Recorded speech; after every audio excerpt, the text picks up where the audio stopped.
Hi, hello, happy morning. Welcome back to Antharmukhi Vlogs. Super ಟೇಸ್ಟ್ಫುಲ್ಲಾಗಿ ಯಮ್ಮಿಯಾಗಿ ತುಂಬ ಚೆನ್ನಾಗಿ ರುಚಿಯಾಗಿ ಮತ್ತು ಕಲರ್ಫುಲ್ಲಾಗಿ ಕೂಡ ಆಗಿತ್ತು ಅಂತಲೇ ಹೇಳ್ಬೋದು. ವೀಕ್ಷಕರು ಮಿಸ್ ಮಾಡ್ದಿರಾ ನೀವು ಇದನ್ನು ಟ್ರೈ ಮಾಡಲೇಬೇಕು ಅಂತ ಹೇಳ್ತೀನಿ.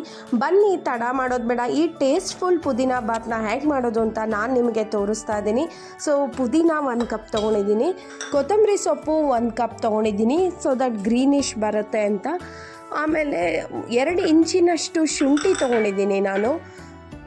ಶುಂಠಿ ಆಲ್ಮೋಸ್ಟ್ ನಾನು ಹೇಳ್ದಂಗೆ ಜೀರ್ಣಕ್ಕೆ ತುಂಬ ಒಳ್ಳೆಯದು. 8ರಿಂದ 10 ಹಸಿಮೆಣಸಿನ್ಕಾಯಿ ತೊಗೊಂಡಿದ್ದೀನಿ. ಆಮೇಲೆ 1 ಚಕ್ಕೆ, 2 ಲವಂಗ, 4 ಮೆಣಸುಕಾಳನ್ನ ಹಾಕ್ಕೋತಾ ಇದ್ದೀನಿ. ಮಸಾಲೆ ನಮ್ಮ ಮನೇಲಿ ಯಾರೂ ಇಷ್ಟಪಡಲ್ಲ, ಸೊ ಅದಕ್ಕೆ ನಾನು ಇಷ್ಟನ್ನೇ ಹಾಕ್ಕೊಂಡಿರೋದು. ಯಾವುದೇ ರೀತಿ ಮಸಾಲೆ ನಾನು ಬಳಸಿಲ್ಲ.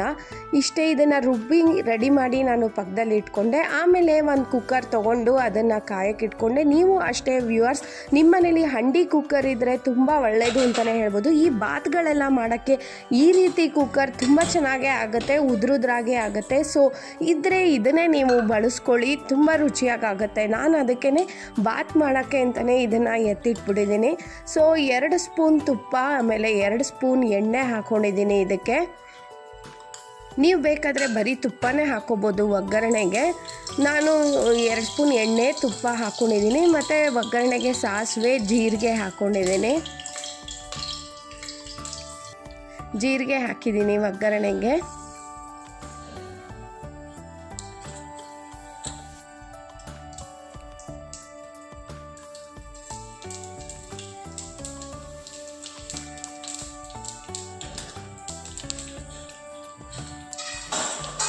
ಆಮೇಲೆ ನಿಮ್ಮ ಮನೇಲಿ ಏನೇನು ವೆಜಿಟೇಬಲ್ಸ್ ಇರುತ್ತೋ ಅದನ್ನೇ ಹಾಕ್ಬೋದು. ನಮ್ಮ ಮನೇಲಿ ಇದಿತ್ತು, ಸೊ ಅದನ್ನೇ ನಾನು ಹಾಕೋತಾ ಇದ್ದೀನಿ. ಬೀನ್ಸು, ಕ್ಯಾರೆಟು, ಕಾರ್ನು, ಕ್ಯಾಬೇಜು, ಆಮೇಲೆ ಆಲೂಗಡ್ಡೆ ಇದಿಷ್ಟು ನಾನು ಹಾಕೋತಾ ಇದ್ದೀನಿ. ಯಾಕೆ ಅಂದರೆ ನನ್ನ ಮಗಳಿಗೆ ಕಾರ್ನ್ ಅಂದರೆ ತುಂಬ ಇಷ್ಟ, ಸ್ವಲ್ಪ ಕಲರ್ಫುಲ್ ಆಗಿರಲಿ ಅಂತ ನಾನು ಇದಿಷ್ಟು ಹಾಕ್ಕೊಂಡಿದ್ದೀನಿ. ನಿಮ್ಮ ಮನೇಲಿ ಏನು ಅವೈಲೇಬಲ್ ಇದೆಯೋ ನೀವು ಅದನ್ನು ಉಪಯೋಗಿಸ್ಕೋಬೋದು. ಬೀನ್ಸ್ ಹಾಕಿದೆ, ಕ್ಯಾರೆಟು ಹಾಕಿದೆ, ಆಮೇಲೆ ಕ್ಯಾಬೇಜ್ ಹಾಕೋತಾ ಇದ್ದೀನಿ, ಆಲೂಗಡ್ಡೆ ಹಾಕೋತಾ ಇದ್ದೀನಿ. ವ್ಯೂವರ್ಸ್, ಇದನ್ನು ಮಾತ್ರ ನಾನು ಫಸ್ಟ್ ಹಾಕಿ ಹಾಫ್ ಬಾಯ್ಲ್ ಅರ್ಧ ಬೇಯಿಸ್ಕೊತಾ ಇದ್ದೀನಿ. ಯಾಕೆ ಅಂದರೆ ಕಾರ್ನ, ಟೊಮೆಟೊನ ನಾನು ಆಮೇಲೆ ಹಾಕೋತೀನಿ. ಇದು ಅರ್ಧ ಬಂದ ಮೇಲೆ ನಾನು ಟೊಮೆಟೊ ಹಾಕೋತೀನಿ, ಆದರೆ ಕಾರ್ನ ಮಾತ್ರ ಲಾಸ್ಟಲ್ಲಿ ಹಾಕೋತೀನಿ. ಯಾಕೆ ಅಂದರೆ ತುಂಬ ಮೆತ್ತಗಾಗ್ಬಿಟ್ರೆ ಅದು ಟೇಸ್ಟ್ಗೆ ಚೆನ್ನಾಗಿರಲ್ಲ, ಸೊ ಅದಕ್ಕೆ ಅದನ್ನು ಲಾಸ್ಟಲ್ಲಿ ಹಾಕೋತೀನಿ. ಫಸ್ಟು ಇಷ್ಟು ವೆಜ್ಜೀಸ್ನ ಹಾಕಿ ನಾನು ಅದಕ್ಕೆ 1 ಸ್ಪೂನ್ ಸಕ್ಕರೆ ಹಾಕ್ತೀನಿ. ಅದು ಒಳ್ಳೆ ಫ್ಲೇವರ್ ಕೊಡುತ್ತೆ ಮತ್ತು ಸ್ವಲ್ಪ ಈ ವೆಜ್ಜೀಸ್ನೆಲ್ಲ ಫ್ರೆಶ್ ಆಗಿ ಇಡುತ್ತೆ ಅಂತಲೇ ಹೇಳ್ಬೋದು. ಸ್ವಲ್ಪ ಬಾಡೋದಂಗೆ ಆಗೋಗುತ್ತೆ ಬೆಂದರೆ. ಬಟ್ ನೀವು 1 ಸ್ಪೂನ್ ಸಕ್ಕರೆ ಹಾಕೋದ್ರಿಂದ ಇದೊಂದು ಟಿಪ್ಪು. ಯಾವುದೇ ಪಲ್ಯ ಆಗಲಿ ಸಬ್ಜಿ ಆಗಲಿ ಮಾಡಿದ್ರೆ ನೀವು 1 ಸ್ಪೂನ್ ಸಕ್ಕರೆ ಯೂಸ್ ಮಾಡಿ.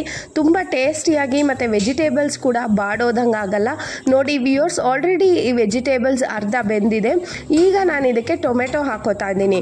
ನೀವು ಬೇಕಾದರೆ ರುಬ್ಬಕ್ಕೆ ಟೊಮೆಟೊ ಹಾಕೋಬೋದು ಅಥವಾ ಈ ಥರ ಹೆಚ್ಚಿನೂ ಹಾಕೋಬೋದು. ನಾನು ಇದಕ್ಕೆ ನಾಟಿ ಟೊಮೆಟೊನೇ ಬಳಸಿದ್ದೀನಿ, ಸೊ ನೀವು ಅದನ್ನು ಬಳಸಿದ್ರೆ ರುಚಿ ಚೆನ್ನಾಗಿರುತ್ತೆ ಅಂತಲೇ ಹೇಳ್ಬೋದು. ಅದನ್ನು ತಿರ್ಗಾ ಇನ್ನು ಅರ್ಧ ಬೇಯಕ್ಕೆ ಇಟ್ಕೊಂಡೆ. ಟೊಮೆಟೊನ ಮಿಕ್ಸ್ ಮಾಡಿ, ತುಂಬ ಕೂಡ ವೆಜಿಟೇಬಲ್ಸ್ನ ಬೇಯಿಸ್ಕೋಬಾರ್ದು. ಅಷ್ಟೊತ್ತಿಗೆ ನಾನು 2 ಪಾವು ಅಕ್ಕಿ ತೊಗೊಂಡಿದ್ದೀನಿ ವ್ಯೂವರ್ಸ್. 2 ಪಾವು ಅಕ್ಕಿಗೆ ನಾನು ಬರೀ 3 ಲೋಟ ನೀರು ಹಾಕ್ತಿದ್ದೀನಿ. ಆಮೇಲೆ ಜಾರ್ ತೊಳೆದು ಇಟ್ಕೊಂಡಿರ್ತೀವಲ್ಲ, ಅದೊಂದು ಹಾಫ್ ಲೋಟ ನೀರು ಆಗುತ್ತೆ. ಈ ಅಕ್ಕಿಲಿ ನಾವು ಆ್ಯಕ್ಚುಲಿ ಕೆಡಬಾರ್ದು ಅಂತ ನಿಮ್ಗೊಂದು ಟಿಪ್ ಹೇಳ್ಕೊಡ್ತಾ ಇದ್ದೀನಿ. ಆ ಟಿಪ್ ಏನು ಅಂದರೆ, ತುಂಬ ಅಕ್ಕಿ ಮೂಟೆಗಳನ್ನ ತರಿಸಿ ಇಟ್ಬಿಟ್ರೆ ಹುಳ ಬಂದ್ಬಿಡುತ್ತೆ. ಅದಕ್ಕೆ ನೀವೇನು ಮಾಡಬೇಕು, ಓಪನ್ ಮಾಡಿ ಬೇವಿನ ಎಲೆ ಇರುತ್ತಲ್ಲ, ಅದಕ್ಕೆ ಆ ಅಕ್ಕಿನ ಬೇವಿನ ಎಲೆ ಜೊತೆ ಹಾಕಿಟ್ರೆ ಹುಳ ಬರಲ್ಲ. Okay, coming back to bath. ಈಗ ನಾನು ಪುದೀನ ರುಬ್ಬಿಟ್ಕೊಂಡಿದ್ನಲ್ಲ, ಆ ಅರ್ಧ ವೆಜಿಟೇಬಲ್ಸು ಬೆಂದಿದೆ. ಆ ಪುದೀನ ರುಬ್ಬಿಟ್ಕೊಂಡಿರೋದನ್ನು ಅದಕ್ಕೆ ಹಾಕಿ ನಾನು ಮಿಕ್ಸ್ ಮಾಡ್ಕೋತಾ ಇದ್ದೀನಿ. ಈಗ ನಾನು ನೀರನ್ನ ಬಿಸಿಗೆ ಇಟ್ಕೋತಾ ಇದ್ದೀನಿ. ನೋಡಿ, ನಾನು ಹೇಳ್ದಂಗೆ ಬರೀ 2 ಪಾವು ಅಕ್ಕಿಗೆ ನಾನು ಬರೀ 3 ಲೋಟ ನೀರು ಹಾಕೋತಾ ಇದ್ದೀನಿ ಅಷ್ಟೇ. ಮತ್ತು ಈ ಜಾರ್ನ ತೊಳೆದಿಟ್ಕೊಂಡಿರೋದು ಅದೊಂದು ಅರ್ಧ ಲೋಟ ಆಗುತ್ತೆ. ಸೊ ಅಲ್ಲಿಗೆ ಬರೀ 3.5 ಲೋಟ ನೀರು ಅಷ್ಟೇ ನಾನು ಹಾಕೋತಾ ಇರೋದು. ಆವಾಗ ಉದ್ರುದ್ರಾಗೆ ಆಗುತ್ತೆ ಅಂತಲೇ ಹೇಳ್ಬೋದು. ನೋಡಿ, ಅದನ್ನು ಬಿಸಿ ಮಾಡೋಕ್ಕೆ ಇಟ್ಕೊಂಡೆ ನಾನು. ಅದು ಸ್ವಲ್ಪ ಕುದಿಯೋಕ್ಕೆ ಬಂದಮೇಲೆ ಈ ವೆಜ್ಜೀಸ್ ಜೊತೆಗೆ ನಾನು ಆ ನೀರನ್ನ ಹಾಕ್ತೀನಿ. ನೋಡಿ, ಈಗ ಅರ್ಧ ಬೆಂದಿದೆ ವೆಜಿಟೇಬಲ್ಸು. ತುಂಬ ಬೇಯಿಸ್ಕೋಬಾರ್ದು ಯಾವಾಗ್ಲೂ. ಅಕ್ಕಿ ತೊಳೆದಿಟ್ಕೊಂಡಿದ್ನಲ್ಲ, ಚೆನ್ನಾಗಿ 2-3 ಸಲ ತೊಳೆದಿಟ್ಕೊಂಡಿರೋ ಅಕ್ಕಿನ ನಾನು ವೆಜಿಟೇಬಲ್ಸ್ಗೆ ಹಾಕಿ ಮಿಕ್ಸ್ ಮಾಡಿ ಫ್ರೈ ಮಾಡ್ಕೊತಾ ಇದ್ದೀನಿ. ಅಷ್ಟೊತ್ತಿಗೆ ಅಲ್ಲಿ ಬಿಸಿನೀರು ಕೂಡ ಕುದಿಯೋಕ್ಕೆ ಶುರುವಾಗುತ್ತೆ.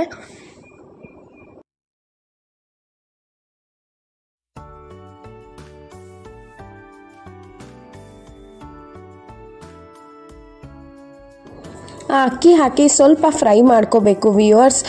ಸ್ವಲ್ಪ ಡ್ರೈ ಆಗೋವರೆಗೂ ಫ್ರೈ ಮಾಡ್ಕೋಬೇಕು. ಇದನ್ನು ಯಾಕೆ ಮಾಡ್ಕೋಬೇಕು ಅಂದರೆ ಉದುರುದ್ರಾಗೆ ಆಗುತ್ತೆ ಪಲಾವು, ತೀರಾ ಪೇಸ್ಟ್ ಥರ ಆಗಲ್ಲ, ಅಂಟಂಟಾಗಲ್ಲ. ಅದಕ್ಕೆ ನಾನು ಫಸ್ಟು ಅಕ್ಕಿನ ಹಾಕಿ 1-2 ಮಿನಿಟ್ಸ್ ಫ್ರೈ ಮಾಡ್ಕೊಂಡ್ಮೇಲೆ ನಾನು ಅದಕ್ಕೆ ನೀರು ಮಿಕ್ಸ್ ಮಾಡ್ಕೋತಾ ಇದ್ದೀನಿ. ನೋಡಿ, ಜಾರಲ್ಲಿ ತೊಳೆದಿದ್ದು ಒಂದು ಅರ್ಧ ಲೋಟ ನೀರೇ ನಾನು ಹಾಕ್ಕೊಂಡೆ. ಸೊ ಅದು ಕೂಡ ಚೆನ್ನಾಗಿ ಫ್ರೈ ಮಾಡ್ಕೋತಾ ಇದ್ದೀನಿ. ಆ ನೀರು ಅಕ್ಕಿ ಫುಲ್ಲು ಡ್ರೈ ಥರ ಆಗಬೇಕು. ಸೊ 1-2-3 ಮಿನಿಟ್ಸ್ ಅಂತಲೇ ಹೇಳ್ಬೋದು. ಈಗ ನಾನು ಕುದ್ದಿರೋ ನೀರನ್ನ ಇದಕ್ಕೆ ಹಾಕ್ಕೊಂಡೆ. ಬಿಸಿ ನೀರು ಹಾಕೋದ್ರಿಂದ ನಿಮಗೆ ಬೇಗ ಆಗುತ್ತೆ. ಸೊ ಅಷ್ಟೇ, ಇನ್ನೇನು ಇಲ್ಲ. ಸೊ ಅದಕ್ಕೆ ಬಿಸಿ ನೀರು ಹಾಕಿ ಕುದಿಯೋಕ್ಕೆ ಇಟ್ಕೋತಾ ಇದ್ದೀನಿ. ನಾನು ಆಲ್ರೆಡಿ ನೀರಲ್ಲಿ ಕುದ್ದಿತ್ತು, ಈಗ ಅದನ್ನೇ ಹಾಕಿ ಮಿಕ್ಸ್ ಮಾಡಿಕೊಂಡೆ. ನೋಡಿ, ಇವಾಗ ನಾನು ಕಾರ್ನ್ ಹಾಕೋತಾ ಇದ್ದೀನಿ. ಸೊ ದಟ್ ಕಾರ್ನ್ ತುಂಬ ಬೇಯಲ್ಲ.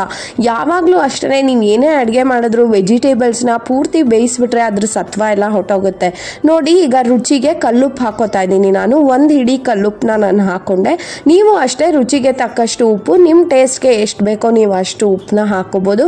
ನಾನು ಇಲ್ಲಿ 2 ಪಾವ್ ಅಕ್ಕಿ, 3 ಲೋಟ ನೀರು, ಮೇಲ್ಗಡೆ ಸ್ವಲ್ಪ ಪುದೀನ ಉದುರಿಸ್ಕೊಂಡೆ. ಇವಾಗ 1 ಹಿಡಿ ಉಪ್ಪು ಹಾಕಿದ್ದೀನಿ. ಸೊ ಆಲ್ರೆಡಿ ಕುದಿಯೋಕ್ಕೆ ಬಂತು. ತಿರ್ಗಾ 1-2 ಸ್ಪೂನ್ ತುಪ್ಪ ಹಾಕೋತಾ ಇದ್ದೀನಿ. ಅದು ಟೇಸ್ಟ್ನ ಎನ್ಹಾನ್ಸ್ ಮಾಡುತ್ತೆ ಅಂತಲೇ ಹೇಳ್ಬೋದು. ಸೂಪರ್ ಟೇಸ್ಟ್ ಕೊಡುತ್ತೆ. ತುಂಬ ಚೆನ್ನಾಗೇ ಆಗಿತ್ತು. ಈಗ ಅದಕ್ಕೆ ಒಂದಷ್ಟು ತುಪ್ಪ ಹಾಕಿ ನಾನು ಕುದಿಸ್ಕೊತಾ ಇದ್ದೀನಿ. ಆಲ್ರೆಡಿ ಕುದಿಯೋಕ್ಕೆ ಬಂದಿದೆ. ಸೊ ರೆಡಿ ಆಗಿದೆ ಅಂತಲೇ ಹೇಳ್ಬೋದು. ಈಗ ನಾನು ಕುಕ್ಕರ್ನ ಮುಚ್ಚಿ ಬರೀ 1 or 2 ವಿಸಿಲ್ಸ್ ಅಷ್ಟೇ ನಾನು ಕೂಗಿಸ್ಕೊಂಡಿದ್ದು. 2 ವಿಸಿಲ್ಸ್ ತುಂಬ ಆಯಿತು. ಮ್ಯಾಕ್ಸಿಮಮ್ 2 ವಿಸಿಲ್ಸ್ ಆದರೆ ಸಾಕು ವ್ಯೂವರ್ಸ್.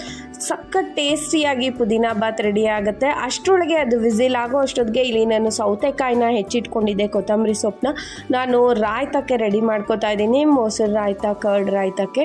ನೋಡಿ, ಈಗ ಹೆಚ್ಚಿಟ್ಕೊಂಡಿದ್ದು ಸೌತೆಕಾಯಿ, ಕೊತ್ತಂಬರಿ ಸೊಪ್ಪು ಮತ್ತು ಮೊಸರು, ಅದಕ್ಕೆ ರುಚಿಗೆ ತಕ್ಕಷ್ಟು ಉಪ್ಪು, ಇದಿಷ್ಟನ್ನು ಹಾಕಿ ನಾನು ಮಿಕ್ಸ್ ಮಾಡಿ ಮೊಸರು ಬಜ್ಜಿನ ರೆಡಿ ಮಾಡಿಕೊಂಡೆ. ನಿಮಗೆ ಬೇಕಾದರೆ ನೀವು ಈ ಮೊಸರು ಬಜ್ಜಿಗೂ ಬೇಕಾದರೆ ಒಗ್ಗರಣೆ ಹಾಕೋಬೋದು. ಎಣ್ಣೆ, ಸಾಸಿವೆ ಹಾಕಿ ಹಿಂಗೆ ಹಾಕಿ ಒಗ್ಗರಣೆ ಹಾಕೋಬೋದು.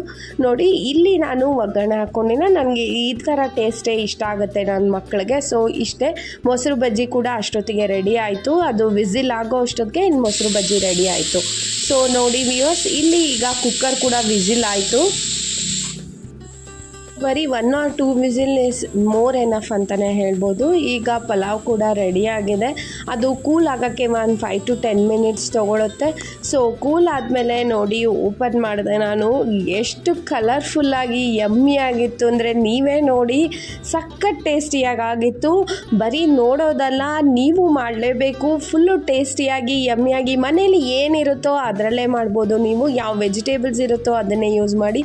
ಸಖತ್ ಸೂಪರಾಗಿತ್ತು. ನೋಡೋಕ್ಕೆ ಎಷ್ಟು ಕಲರ್ಫುಲ್ ಆಗಿದೆಯೋ, ರುಚಿನೂ ಅಷ್ಟೇ ಯಮ್ಮಿ ಆಗಿತ್ತು. ನಾನು ಹೇಳೋದ್ನಲ್ಲ, ಯಾವುದೇ ಒಂದು ಪದಾರ್ಥ ಕೂಡ ನೋಡೋಕ್ಕೆ, ರುಚಿಗೆ ಮತ್ತು ಕಣ್ಣಿಗೆ ಇಷ್ಟು ತಂಪಾಗಿರಬೇಕು, ಆಗಲೇ ಒಂದು ಈಟಬಲ್ ಚೆನ್ನಾಗಿರೋದು ಅಂತ ಹೇಳ್ಬೋದು. ಇದು ಅಷ್ಟೇ ವೀಕ್ಷಕರೇ, ಪಲಾವು ಕಲರ್ಫುಲ್ಲಾಗಿ ಚೆನ್ನಾಗಿ, ನೋಡೋಕ್ಕೂ ಕಲರ್ಫುಲ್ಲಾಗೇ ಇತ್ತು, ರುಚಿನೂ ಸೂಪರಾಗೇ ಇತ್ತು, ವಾಸನೆನೂ ಅಷ್ಟೇ ಘಮ್ ಅಂತ ಬರ್ತಾ ಇತ್ತು. ನೋಡಿ, ಇಲ್ಲಿಗೆ ಪುದೀನ ಬಾತ್ ರೆಡಿ ಆಯಿತು ಅಂತಲೇ ಹೇಳ್ಬೋದು.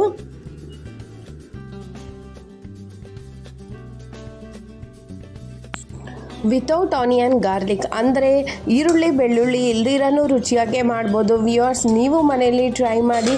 ಈ ವಿತೌಟ್ ಆನಿಯನ್ ಗಾರ್ಲಿಕ್ನ ತಿಂದು ನನ್ನ ಮಕ್ಕಳು ಕೂಡ ರಿವ್ಯೂಸ್ ಕೊಟ್ಟರು. ಅದರಲ್ಲಿ ಮಕ್ಕಳು ಸುಳ್ಳು ಹೇಳಲ್ಲ ಅಂತಾರೆ. ಸೊ ನನ್ನ ಮಗಳು ಕೊಟ್ಟಿದ್ದ ರಿವ್ಯೂನ ನಾನು ಇಲ್ಲಿ ಪೋಸ್ಟ್ ಮಾಡಿದ್ದೀನಿ.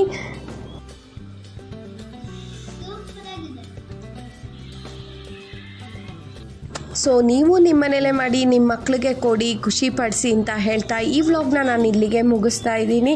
ಓಕೆ ವೀಕ್ಷಕರೇ, till then next vlog, take care, always be ಹ್ಯಾಪಿಯಾಗಿರಿ, ಖುಷಿಯಾಗಿರಿ ಅಂತ ಹೇಳ್ತಾ ನನ್ನ ವ್ಲಾಗ್ ನಾನು ಮುಗಿಸ್ತಾ ಇದ್ದೀನಿ. ಇನ್ನೂ ಸಬ್ಸ್ಕ್ರೈಬ್ ಮಾಡಿಲ್ಲ ಅಂದರೆ ದಯವಿಟ್ಟು ಸಬ್ಸ್ಕ್ರೈಬ್ ಮಾಡಿ. ನಿಮಗೆ ಯಾವುದೇ ರೀತಿ ಚಾರ್ಜಸ್ ಇಲ್ಲ. ಲೈಕ್ ಮಾಡಿ, ಶೇರ್ ಮಾಡಿ, ಬೆಲ್ ಬಟನ್ನ ಕ್ಲಿಕ್ ಮಾಡೋದು ಮರಿಬೇಡಿ. ಬಾಯ್.